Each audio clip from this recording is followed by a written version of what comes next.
internautas, sejam bem-vindos a mais um Espaço Jurídico.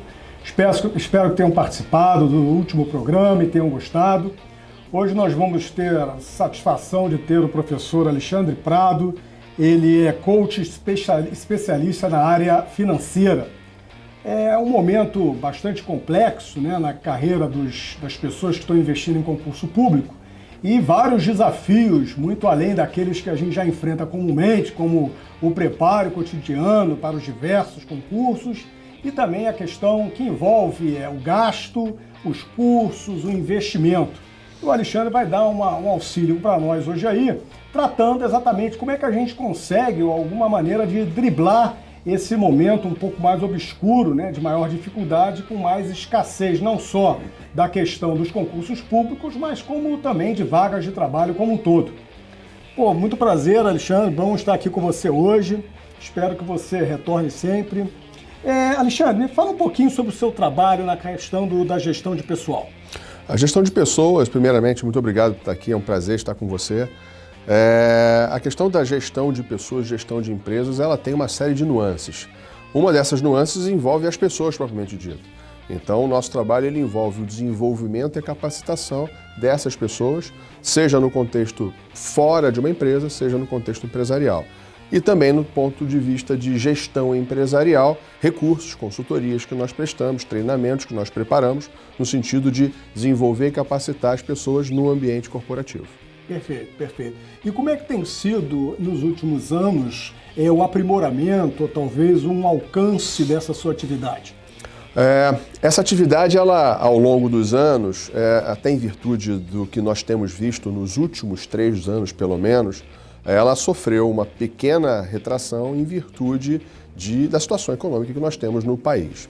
Agora, muito menos do que vários outros setores da economia, em virtude da relevância do serviço que é prestado, porque é exatamente no momento mais adverso, onde as empresas que eventualmente enxugam seus quadros, a gente está falando de 13 milhões e meio de pessoas desocupadas, é nesse contexto em que a efetividade, a otimização de recursos, buscando exatamente melhores resultados com menos recursos gastos, que é o desejável. Então, as empresas buscam investir exatamente na capacitação das pessoas para que elas sejam melhores e melhores, agregando mais resultados. Entendi. Então, se a gente traçar um paralelo na questão que envolve não só a folha dirigida, mas o próprio nosso programa, o Espaço Jurídico, em se tratando, então, da atividade funcional dos servidores públicos, o que você está dizendo, então, é que o setor privado e a própria administração pública talvez estejam mais voltados atualmente para um aprimoramento da sua eficiência, né? Inclusive, há um princípio constitucional para a administração pública que o seu servidor e sua administração seja eficiente. Então, é um pouco disso aí, né? Exatamente. Eu tenho e tive alunos, tanto do setor privado, que são sua maioria, mas também do setor público. Isso muito me agrada. Então, funcionários dos municípios, do Estado, apesar da situação financeira do Estado, mas vendo o ente público investindo na capacitação dos seus recursos para que os resultados apresentados por esses colaboradores sejam melhores. Cada vez melhores. Cada vez melhores.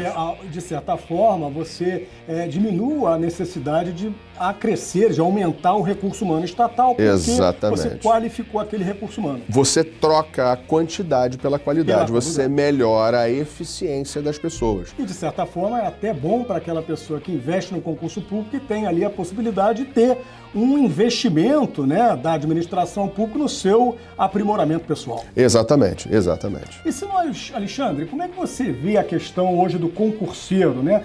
Qual é a maior dificuldade que aquela pessoa, que é uma boa parcela dos cidadãos brasileiros, que estão aí buscando a estabilidade, né, um certo conforto na sua atividade laboral, qual seria então a maior dificuldade que talvez essas pessoas que estão ali estudando, né, e não têm um resultado imediato, estejam aí enfrentando diante dessa grave crise que nos assola mais ou menos desde 2015?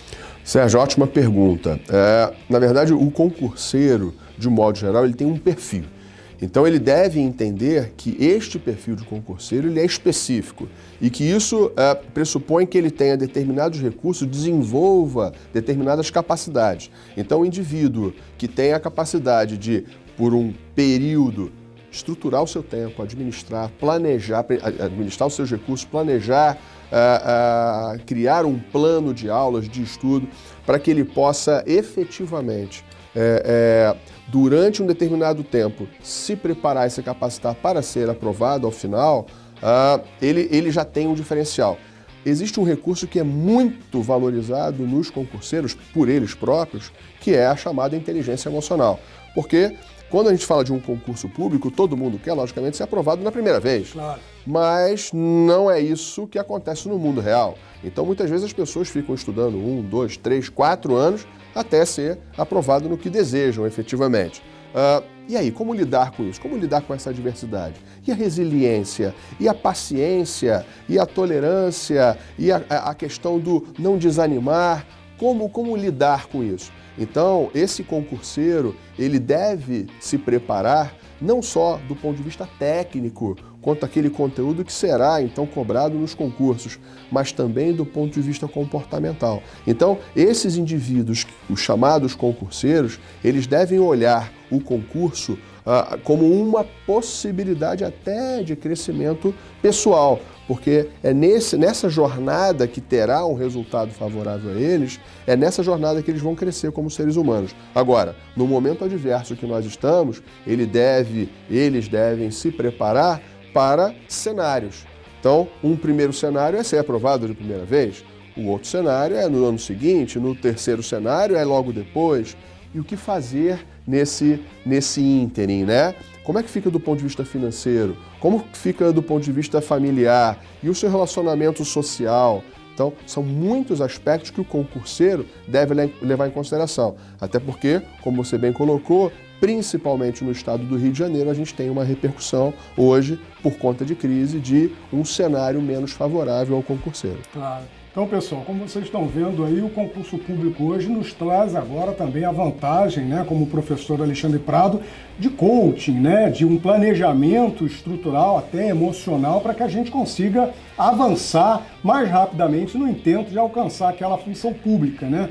Na minha época, cerca de 20 anos atrás, quando a gente estudava para concurso público, o primordial era a gente estudar. É claro que a questão emocional era um grande item que não era muito pensado naquela época, né? Professor Alexandre, como é que você vê a crise, como é que você acha que ela pode afetar os concursos públicos, especialmente no Rio de Janeiro, mas em toda a República Brasileira? Para que exista o concurso público, tem que haver a disponibilidade de vagas, né? Então, Isso deve ter o planejamento com a pressuposição de haver vagas no futuro, para que, então, se estruture o concurso. Vamos fazer edital, tem todo aquele processo burocrático.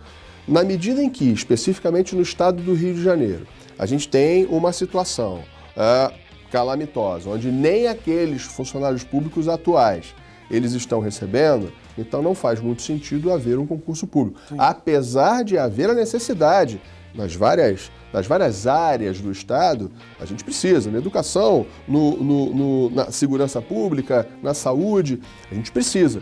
Mas o Estado não tem condição sequer de organizar o evento, né? Recentemente nós tivemos a questão da UERJ, né? Então tem lá o vestibular, tem lá o ingresso, mas repetidamente nós vemos a postergação do início ou o início ainda limitado por conta de serviços que não estão sendo prestados. Então é realmente algo que deve ser pensado pelo concurseiro e entender aonde ele vai começar a estruturar, a planejar talvez para onde ele quer passar. Se for numa esfera estadual, talvez fique um pouco prejudicado nesse momento. Sim. No entanto, há municípios que estão fazendo seus concursos. Sim, que continuam com alguma saúde financeira. Outros não, mas outros sim. Então, talvez seja focar menos no Estado, neste momento, direcionar, né, os seus recursos para concursos que envolvam municípios, ou talvez até outros estados, né? Como acontece muito na carreira jurídica, né? Pessoas fazerem concursos para juiz em outros estados. Então, por que não? Então, a gente tem que pensar que o concurseiro está se preparando para concursos. E esses concursos podem ser na esfera municipal, estadual e federal. Perfeito. Então o internauta que está nos assistindo agora, o professor Alexandre Prata, está esclarecendo que a gente tem que ficar antenado com a realidade sociofinanceira que o país passa. Talvez agora não seja tanto momento, né, de você ir a esforços mais profundos para tentar uma carreira como servidor público fluminense, na medida que o Estado passa por uma grave crise orçamentária. Mas dos 92 municípios do Estado do Rio de Janeiro, a gente ainda tem alguns que continuam com certa saúde financeira e que prosseguem nos seus concursos. Professor, a questão agora daqueles candidatos que foram aprovados no concurso e a administração não está chamando. A gente tem o exemplo dos concurseiros do Tribunal Regional do Trabalho, aqui da primeira região, que envolve o Estado do Rio de Janeiro, e que, por conta de uma portaria do Conselho Superior da Justiça do Trabalho, ficou desde o dia 6 de dezembro de 2016, de certa forma, proibido que houvesse a investidura dos candidatos aprovados, ainda que dentro da vaga estabelecidas no edital. E a partir agora de agosto de 2017, estaria então retornando a investidura daquelas pessoas aprovadas. Acontece que a validade do concurso encerrou-se em junho. Então, na sua opinião, o que o candidato pode fazer? O candidato, então, se preparou, está aprovado, está lá no número de vagas, mas a crise orçamentária para aquela entidade política para a qual ele foi aprovada, pela dificuldade financeira, não está sendo chamado. O que ele deve fazer? Ele deve, eu diria que ele deve, além da questão jurídica, né, e utilizar os meios cabíveis dentro da legislação para garantir esse direito, né, se for o caso, mas do ponto de vista pessoal, ele deve utilizar esse recurso e não deve, essa aprovação, essa vitória que ele teve, ele deve utilizar isso como uma força motriz para seguir em frente. Sim. Porque, infelizmente, é uma questão contextual, infelizmente, o Rio, ou o Estado de modo geral, ou este concurso, esse ente público especificamente, não pôde investi-lo naquele direito que ele conquistou naquela aprovação daquele concurso. Agora, e aí? Vai fazer o quê? Vai desistir? Eu gosto até de falar isso para meus alunos. Vai adiantar sentar e chorar? Então eu vou sentar e chorar junto com você. Mas isso vai resolver? Não, isso não vai resolver. Então, e aí? Qual é a decisão que você toma? Porque a decisão é individual. Claro. Né? Qual é a sua decisão? É utilizar esse cabedal de informações que você tem, esse conhecimento que você adquiriu, tanto que foi aprovado no concurso, e ficar chorando? Não. Então não adianta. Então não adianta lamentar. O leite derramou, ok, vamos seguir em frente.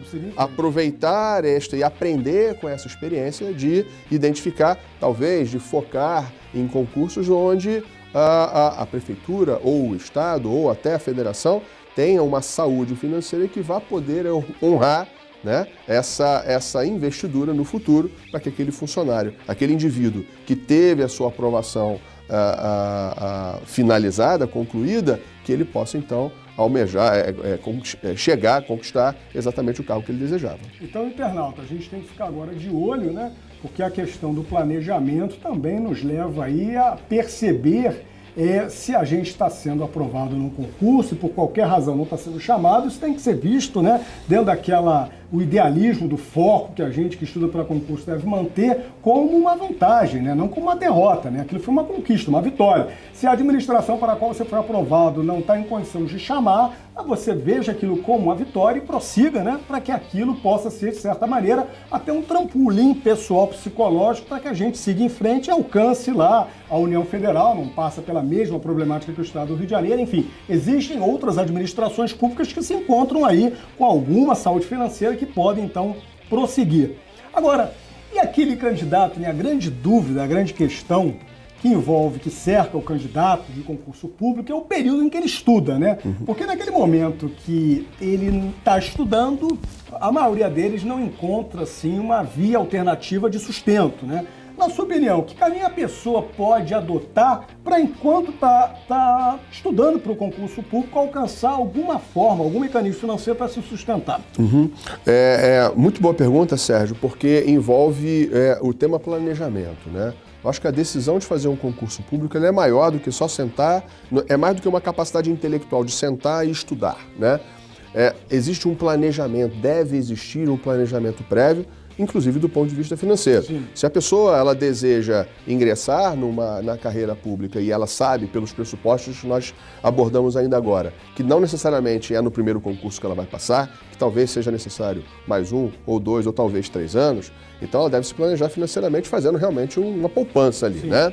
Agora, a pessoa que já não fez esse planejamento ou fez o planejamento e o recurso de uma forma ou outra já se esvaiu, então o que ela pode fazer? Ela pode identificar uma similaridade de conteúdos. Então, talvez o próprio conteúdo que ela está estudando, reforçando, talvez ser monitor, ensinar a outros colegas. Isso pode ser uma fonte de renda.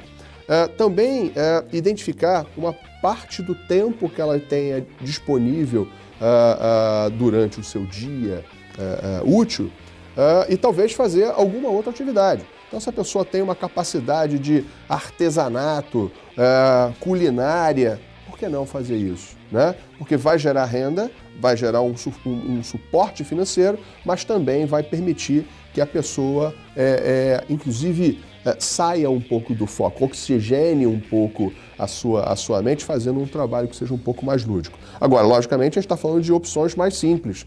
O que a pessoa pode fazer para gerar alguma renda no limite, tá no aperto, vender a câmera fotográfica, até porque hoje nós temos celulares que têm todos os recursos, né? Vende uma câmera fotográfica, tem 2 tablets, vende um. Então, é uma economia de guerra. Então, eventualmente, a pessoa vai ter que fazer alguns esforços no sentido de se capitalizar. Logicamente que não há receita de bolo, o que há sim é criatividade. É nesse momento em que a pessoa necessita de recursos, ela pode buscar por uma dessas formas. Também não se deve desconsiderar a possibilidade de diminuir talvez um pouquinho da carga horária de estudo e se empregar, e buscar um emprego, um estágio, ainda que seja por um tempo parcial, de forma que essa atividade gere alguma renda. Então, internauta, de olho na dica, hein? Então, professor, é necessário um planejamento para que você, a partir do recurso que tenha, consiga investi-lo de uma forma que tenha o tempo hábil para que você possa vir a passar. Exatamente. Essa é a mágica, essa é a fórmula do sucesso. Porque todo mundo precisa de dinheiro em algum momento. Precisa do seu sustento, precisa se alimentar, precisa do seu vestuário. Ainda que diga que não vai ter a saída no final de semana, mas ok, mas tem que se alimentar. Precisa de luz, precisa de telefone. Enfim, o seu sustento básico deve ser mantido. Para isso, a pessoa deve se planejar do ponto de vista financeiro. Caso não tenha feito ou o recurso tenha se esvaído, tem que encontrar algum meio honesto, ético, para buscar esses recursos. E só parar quando conseguir o resultado. Exatamente. Resiliência, perseverança e foco. Exatamente. Uma certa vez, há muitos anos atrás, quando eu estudava para concurso, escutei de um professor, que até foi um amigo de infância, que ele nunca tinha visto alguém não passar em concurso público. O que ele tinha visto era pessoas que tinham desistido. Né? Então, quem porfia sempre alcança, né? Exatamente. Então, aquelas pessoas que têm o foco e caminham sempre em frente, sem se deixar abater, é claro que haverão pedras no caminho, né? Então, se a gente tiver o foco, a gente vai conseguir. Tem uma frase que eu gosto muito que diz aquela questão da sorte, né? É muito interessante quando alguém que não passou no concurso vê alguém que passou no concurso e fala, foi sorte, né? Eu gosto muito de um conceito de sorte, que é quando a oportunidade encontra o preparo. Exatamente. Né? Então, se você se prepara e aí a oportunidade aparece e você é aprovado, então não foi sorte. Você se preparou. Você estava preparado e por um acaso a oportunidade surgiu. Talvez por um acaso e talvez porque você a buscou, sim, né? Sim. Esteja preparado e aí as oportunidades vão surgir. Porque hoje a crise existe no estado do Rio, as crises são cíclicas, as crises sempre existiram e vão continuar a existir. Então, eventualmente, vai haver uma esfera governamental que tenha mais possibilidades, depois menos possibilidades, mas em outra compensa. E é aí que é essa capacidade de se adaptar a contextos diferentes que o concurseiro deve ter em mente também. Que hoje ele estava se preparando para um determinado concurso. Não vai abrir vaga pelos próximos 2 ou 3 anos, por qualquer que seja o motivo. Muito bem, vai fazer o que com esse conteúdo? Com esse plano? Com esse mindset? Com esse modelo mental? Joga fora? Não. Direciona para uma outra situação. De repente para um município, de repente para a federação, por que não? Então, não desistir. Você tocou num ponto, é não desistir, né? E essa coisa de sorte, ok, sem crenças pessoais, mas mantenha-se preparado, conectado, ligado com o que está acontecendo, fé em você, não desista, porque esse é o caminho. Isso aí. Professor, nos dias atuais, como o candidato pode se destacar? Porque muitas pessoas, com ou sem planejamento, gastam um tempo considerável de vida para até um determinado momento alcançar a função desejada ou a função que ele conseguiu alcançar. No momento de hoje, como é que a gente pode ter uma dica simples para o candidato se destacar? Se nós pensarmos, Sérgio, que todo candidato ele se prepara tecnicamente. Então, todos vão estudar o que está nas ementas, nos editais, todo mundo vai avaliar, vai ser avaliado do ponto de vista técnico e será aprovado ou não do ponto de vista técnico. Mas a maneira como o indivíduo vai lidar tanto com a situação pré-concurso, como durante a realização da prova, como pós-concurso, no momento, como pode acontecer, como você citou bem, foi aprovado, mas ainda não foi investido e que podem se passar alguns meses. Como lidar com isso? A resposta é a questão comportamental. É como ele vai lidar, principalmente com a questão emocional. Então, o concurseiro que se destaca não é aquele que sabe mais do ponto de vista técnico somente. É aquele que sabe lidar com os seus comportamentos, porque ele vai ter dia que ele vai estar desanimado. Sim. E como lidar com esse desânimo, com esse dia que ele está mais para baixo, que ele está chateado, que ele fez um concurso que ele não passou? Aquele que vai se dar melhor no futuro é aquele que soube lidar melhor com essa situação adversa, porque vai ter aquele que vai demorar um mês naquele luto, porque eu não passei, porque coitado de mim, vai se vitimizar. E aquele outro vai passar um dia e no dia seguinte já vai voltar reenergizado. Então ele vai se diferenciar, o concurseiro que vai se diferenciar. A palavra que você utilizou, que a resiliência é uma que eu utilizo muito no meu cotidiano e no meu escritório, né? É, de certa forma, a capacidade que você tem de superar e enfrentar as vicissitudes, né, as dificuldades da vida. Né? É exatamente isso. E se manter firme, com foco voltado para aquele objetivo que você traçou. Exatamente, Sérgio. Essa capacidade do indivíduo de cair, porque cair, todos nós de alguma forma caímos, em algum momento caímos, mas é a capacidade que o indivíduo tem de rapidamente levantar, sacudir a poeira, dar a volta por cima e seguir em frente. Esse é o conceito de resiliência que eu gosto bastante. Batman, né, fala, para que a gente cai? Para se levantar novamente. Exatamente. Né? Fernaldo, estamos aqui com o professor Alexandre Prado, ele é coach, especialista em finanças, está dando aqui várias dicas para que a gente possa prosseguir com tão sonhada estabilidade num concurso público, numa carreira pública, no momento, mais um momento de dificuldade financeira. Alexandre, considerações finais que você gostaria de deixar aqui registrado para os nossos internautas concurseiros que nos assistem hoje. Obrigado, Sérgio. Primeiramente, muito obrigado pelo convite, estar aqui. Espero que tenha sido a primeira de várias. E a dica para o concurseiro é, mais uma vez, invista em você como ser humano. Invista em você do ponto de vista técnico, sim, conhecimento não ocupa espaço, não do ponto de vista material, mas invista em você como indivíduo, cresça como indivíduo, aproveite essa oportunidade de estudo, de estar focado, de se preparar para um concurso, que o concurso seja somente uma das possibilidades. Conhecimento a gente leva para o resto da vida, experiência a gente leva para o resto da vida. Então aproveite esse momento e cresça como ser humano. Internautas, encerramos aqui mais um Espaço Jurídico. Agradecer aí a presença do professor Alexandre Prado, coach, especialista em finanças. Agradecer a Folha Dirigida e a Kelly Beltrão da KB Comunicações, que nos trouxe aqui hoje o ilustre professor Alexandre Prado. Fica conosco e até a próxima oportunidade. Um abraço.